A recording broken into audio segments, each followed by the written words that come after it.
Officials in North Carolina say it could be days before power is restored after 2 substations were shot up over the weekend. It's cold there, too, a tough time for thousands to be in the dark, and officials are trying to find a motive for what they call a deliberate attack on local infrastructure. Mark Strassmann is there in Carthage, North Carolina for us. Mark, good morning. Good morning, Tony. For thousands of residents here, this is the 3rd straight morning of waking up to a cold house. Still no power, still no suspects in this targeted attack. Traffic lights are out, generators are on, and people in Moore County, North Carolina feel challenged by crisis. It's devastating. Authorities say someone with a gun broke through a gate and intentionally opened fire at 2 power substations in Moore County. What's the temperature in the house?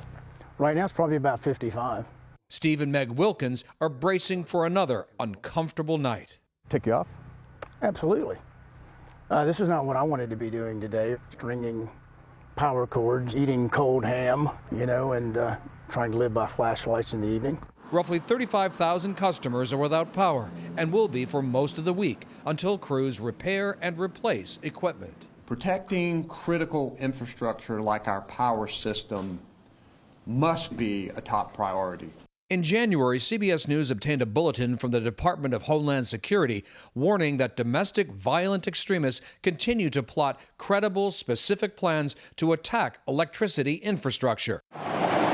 The U.S. has 55,000 substations. Earlier this year, 60 Minutes profiled how lightly protected and vulnerable they often are. There's a very few number of substations you need to take out in the entire United States to knock out the entire grid. Turns out, taking out fewer than 20 critical substations all at once could black out the entire country, the way Moore County looks today. This kind of attack raises a new level of threat. We will be evaluating ways to make sure that we harden our infrastructure to prevent future damage. The FBI has joined state and local officials investigating who's behind all this.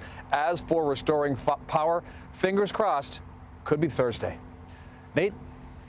Fingers crossed, that's for sure. Mark, thank you.